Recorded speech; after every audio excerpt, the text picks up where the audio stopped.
ስሜታዊ ነርቮች ወይም ሰንሰሪ ነርቭስ መጎዳታቸውን የምናቅበት የመጀመሪያው ምልክት የመደንዘዝና የመውረር ስሜት ሲፈጠር ነው። ይህ የመደንዘዝና የመውረር ስሜት በእጃችን ላይ፣ በጣታችን ላይ፣ በእግርና በእግር ጣቶቻችን ላይ ሲፈጠር ነው።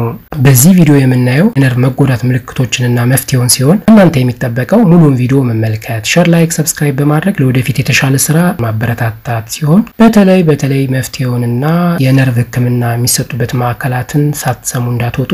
የመጀመሪያው የነርቭ መጎዳት ምልክት መደንዘዝ ነው።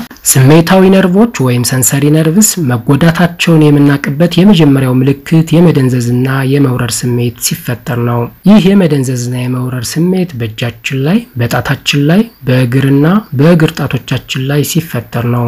ስሜታዊ ነርቮች ወይም ሴንሰሪ ነርቭስ ስራቸው የስሜት መልእክት መላክ ሲሆን ጉዳት ሲያጋጥማቸው ቆይቶ ወደ መደንዘዝ የሚቀየር የመውረር ስሜት ይሰማናል። በጊዜው ተገቢ ህክምና ካላገኘ ይህ ስሜት ወደ ሌሎች የሰውነት አካሎች ሊዛመት ይችላል። ህመሙ ከጊዜ ጋር እየጨመረ የቀን ተቀን ኑሯችንን ያስተጓጉላል። እጅና እግር ላይ የሚፈጠር የመደንዘዝ ስሜት ሌሎች መንስኤዎች ሊኖሩት ይችላሉ። ከነዚህ መንስኤዎች ውስጥ አንደኛ እግርና እጅ ላይ የተፈጠረ ከፍተኛ ጫና ካለ፣ 2 ለብርድ ከተጋለጠ፣ 3 እንቅስቃሴ የሌለበት ያናኗር ዘይቤ ከኖርን ቀንም ማታ መቀመጥ እና ቫይታሚን B12 እጥረት ከኖረብን እንዲሁም ማግኒዥየም እጥረት ካለብን የመደንዘዝ ስሜት ሊሰማን ይችላል። ሌላው የላብ ችግር ነው። ላበት ሲበዛብን የሰውነት አካልን የሚረዱ ነርቮች ሲጎዱ አውቶኖሚክ ኒውሮፓቲ የሚባል ህመም ሊያስከትል ይችላል። አውቶኖሚክ ነርቮች ሲጎዱ የላብ ችግር ሊፈጠር ይችላል። አንዳንድ ሰዎች ላይ ከፍተኛ ላብ ሲፈጥር፣ ሌሎች ላይ ደግሞ የላብ መቀነስ ይታያል። ላብ በአግባቡ ካልመነጨ ሰውነታችን ሙቀቱን በአግባቡ መቆጣጠር አይችልም። በከፍተኛ አካል ብቃት እንቅስቃሴ ወቅት ደግሞ ችግሩ ይገዝፋል። ሶስተኛው የነርቭ መጎዳት ምልክት ህመም ነው። ሌላ የነርቭ ህመም ምልክት የሚሰነጥቅ ወይም የሚያቃጥል የህመም ስሜት ነው። የዚህ አይነት ስሜት እጅና እግር ላይ የሚፈጠር ሲሆን ከሌላ የህመም ስሜት ይለያል። ህመሙ የሚፈጠረው ስሜታዊ ነርቭስ ወይም ሴንሰሪ ነርቭስ ላይ በተፈጠረ ጉዳት ነው። ስሜት በአግባቡ ከአእምሮ ወደ ቆዳ መተላለፍ ካልቻለ የተጎዳው ቦታ ላይ ከፍተኛ ህመም ሊሰማን ይችላል። የህመሙ ቦታ በተጎዳው ክልል ዙሪያ ብቻ ወይም ሰፊ የሰውነት ክልል ላይ ሊፈጠር ይችላል። ህመሙ ብዙ ጊዜ በምሽት ይባባሳል። ከነርቭ ጉዳት ውጭ የስኳር በሽታ፣ የቫይታሚን B12 እጥረት ወይም የጀርባ አጥንት ሰረሰር ላይ የተፈጠረ ጉዳት ለከባድ ህመም ያጋልጠናል። ሌላው የነርቭ መጎዳት ምልክት ከባድ የራስ ምታት ነው።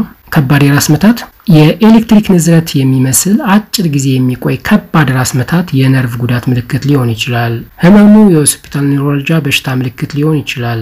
ኦሲፒታል ኒውሮልጂያ አንገት ላይ ያለ የነርቭ መቆንጠጥ በሽታ ነው። ህመሙ የላይኛው አንገት ክፍል ወይም የጭንቅላት ጀርባ ላይ ይፈጠራል። ሌላው የነርቭ መጎዳት ምልክት የጡንቻ ድካም ነው ወይም የጡንቻ መድከም። ጡንቻ እንዲንቀሳቀስ የሚያደርገው መልእክት የሚያስተላልፉ ነርቮች ላይ የደረሰ ጉዳት የጡንቻ ድካም ይፈጥራል። አልፎም ጡንቻን የመቆጣጠር ችሎታ ሊያሳጣ ይችላል። ለጡንቻችን የሚላከው መልእክት በአግባቡ ካልተላለፈ መራመድን እንቸገራለን። በእጃችን እቃዎች ለማንሳት እንቸገራለን። እናም ጭብጥ አድርጎ መያዝ ይከብደናል። በነርቭ ጉዳት ምክንያት ጡንቻ ጥቅም ላይ የሚውልበት ጊዜ ሲቀንስ ራሱ እየደከመ ይመጣል። ጡንቻ መዳከም ከነርቭ ጉዳት ውጭ ሌሎች በሽታዎች እንደ ፓርኪንሰን በሽታ፣ የዲስክ መንሸራተት፣ ስትሮክ የመሳሰሉ ስትሮክ ማለት የአእምሮ ጥቃት ነው የመሳሰሉ ህመሞች መንስኤ ይሆናሉ። ሌላው የነርቭ መጎዳት ምልክት የጡንቻ መሸማቀቅ ነው። የእንቅስቃሴ ነርቮች ወይም ሞተር ነርቭስ ላይ የደረሰ ጉዳት የጡንቻ መሸማቀቅና መሳሳብ ሊያመጣ ይችላል። የጡንቻ መሸማቀቅና መሳሳብ በራሱ የተጎዱት ነርቮች ላይ የሚፈጥረው እንቅስቃሴ ጉዳቱን ሊያባብስ ይችላል። የጡንቻ መሸማቀቅ የሚፈጥረው የእንቅስቃሴ ነርቮች በብዛት ሲሰሩ ነው፣ ከአቅም በላይ ሞተር ነርቮች ሲሰሩ። የመሸማቀቅ ስሜት ክብደቱ ቀላል፣ መካከለኛ ወይም ከባድ ሊሆን ይችላል። ሌላው የነርቭ መጎዳት ምልክት ሰውነት ሚዛን መጠበቅ መቸገር፣ ሰውነት ሚዛኑን መጠበቅ ሳይችል ሲቀር ነው። የሰውነት ሚዛን መጠበቅ መቸገር ወይም መንገዳገድ ሌላ የነርቭ ጉዳት ምልክት ነው። ወድቀው ሊጎዱ ስለሚችሉ ይህንን መልእክት ችላ ማለት የለበትም። የነርቭ ጉዳት አእምሮ የሰውነትን እንቅስቃሴ በአግባቡ እንዳይቆጣጠር ያደርጋል። ይህ ሁኔታ ወድቀው እንዲጎዱ ሊያደርግ ይችላል። የሰውነት ሚዛን መጠበቅ መቸገር የፓርኪንሰን ህመም ምልክትም ሊሆን ይችላል። ሌላውና የመጨረሻው የነርቭ መጎዳት ምልክት ለሽንት መመላለስ። የሽንት ፊኛ ወይም ዩሪነሪ ብላደር ሽንትን በደንብ እንዲይዝ ብዙ ነርቮች አብረው መስራት አለባቸው። የነርቭ ጉዳት ሲፈጠር የሽንት ፊኛ ሽንትን ቶሎ ለማስወገድ ይሞክራል። የነርቭ ጉዳት የሽንት ፊኛ ጡንቻዎችን የሚያደርጉትን መኮማተርና መላላት ኮንትራክት ኤንድ ሪላክስ በተገቢው መልኩ እንዳያደርጉ ያስተጓጉላል። የሽንት ፊኛ ችግር ሌላ መንስኤ ሊኖረው ይችላል። ልጅ በወለዱ እናቶችና የስኳር በሽታ ታካሚዎች ላይ ይፈጠራል። እነዚህ ሚዛናችን መጠበቅ አለመቻል፣ የራስ ህመም፣ ቶሎ ለሽንት መመላለስ፣ ህመም፣ የጡንቻ መሸማቀቅ፣ የጡንቻ መድከም፣ መደንዘዝ እንዲህ ሁሉም ሊሆኑ ይችላሉ። በከፊል ሊሆኑ ይችላሉ፣ አንድም ሊሆን ይችላል። ከተፈጠረ የነርቭ መጎዳት አለ ማለት ነው። ለህመሙ ምክንያት ነርቭ ነው ካል በምን ምክንያት ህመሙ መጣ፣ የት አካባቢ ነው የተጎዳው፣ የትኛው ነርቭ የሚለው ማወቅ ያስፈልጋል። ይሄን ለማወቅ እንደ ኤምአርአይ፣ ኤክስሬይ፣ ሲቲ ስካን፣ ኤምጂ ተመሳሰሉ ምርመራዎች በሐኪሙ ታዞልን በደንብ ችግሩ ከተለየ በኋላ ወደ ህክምና ይገባል። ከቀላል የቤት ለቤት ህክምና እስከ ከባድ ቀዶ ህክምና ሊደርስ ይችላል። ቀላል ከሆነ በቤት ውስጥ ሆነን መድኃኒቶችን ወይም የመድኃኒት ማስታገሻዎችን መውሰድ ያስፈልጋል። እንደ ኢቡፕሮፊን፣ አሴታሚኖፊን፣ አሚትራይቪታይሊን፣ ጠቅለል ሲል ደግሞ እንደ አንቲ ኢንፍላማቶሪ፣ ኮርቲኮስትሮይድ፣ አንቲ ዲፕሬሳንት፣ አንቲ ሲጀር እና ኦፖይድኒ የመሳሰሉ መድኃኒቶችን ሊወሰድ ይችላል እንደ ህመሙ ደረጃ። ይሄ አንደኛው ነው። ሁለተኛው እንግዲህ ቀዝቃዛ ነገር ማድረግ፣ ሶስተኛው ሞቃት ነገር ማድረግ፣ አራተኛው የፊዚዮቴራፒ አገልግሎት መውሰድ እናብራራቸዋለን። ስፖርት መስራት ኢንጀነራል ወይም ስፔሲፊካሊ የተጎዳው ሻቲክ ነርቭ ከሆነ ከወገብ በታች ችግር ካለ የሻቲክ ማሴጅ መውሰድ፣ የመሳሳብ ስፖርት መስራት፣ ዮጋ የሚባለውን ስፖርት መስራት።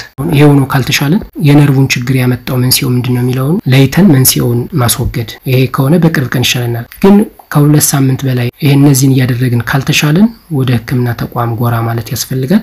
ይሄ እንዳለ ሆኖ የነርቭ ችግሩን ያመጣው ምክንያትን መለየት ያስፈልጋል። ከነርቭ ውጭ ያሉትንም ምክንያቶች መለየትና ማስወገድ ያስፈልጋል። ለምሳሌ በእጅና እግራችን ላይ ከፍተኛ ጫና ተፈጥሮ ከሆነ ለምሳሌ እግርና እግር እንኳን ለረጅም ጊዜ ሲጠላለፍ ይደነዝዘናል አይደል? ልክ እንደዛ ጫና ካለ የሱ ምክንያት ሊሆን ይችላል መደንዘዙ። ለረጅም ጊዜ እንቅስቃሴ ያለ ማድረግ ችግር ካለ ለምሳሌ ረጅም ሰዓት ቁጭ ስራችን ቀንም ማታም ቁጭ እንድንል የሚያስገድደን ከሆነ፣ የምግብ እጥረት ካለብን እንደ ቫይታሚን ቢ12 እጥረት፣ ማግኒዥየም እጥረት ካለብን፣ ስኳር በሽታ ካለብን፣ የጀርባ አጥንት ችግር ካለብን፣ ስትሮክ፣ የአእምሮ ጥቃት፣ የዲስክ መንሸራተት፣ ዲስክ ፕሮላፕስ እና ፓርኪንሰንስ ዲዚዝ ወይም የፓርኪንሰን በሽታ ካለብን በእነዚህ ምክንያት ሊመጣ ይችላል። የጅማት መጠምዘዝ ካለ፣ የአጥንት ችግር፣ የመጋጠሚያ ችግር ካለ ህመም ይኖራል። ስለዚህ እነዚህን ችግሮች መለየት ያስፈልጋል። ወደ ህክምና ተቋም ስነድ ግን ቀጥታ ኤምአርአይ፣ ኤክስሬይ እንደዚህ መሳሪያዎችን በመላክ እነዚህን በቀላሉ ስለሚለዩ መፍትሄው ይቀላል። ግን እናንተ መጀመሪያ ቤት ለቤት ያሉ ነገሮችን መሞከር አስፈላጊ ነው። የመጀመሪያው እንዳልኳችሁ ቀዝቃዛ ነገር ለምሳሌ በረዶ ምናምን በጨርቅን እዛ የሚሰማን ቦታ ላይ አፕላይ ማድረግ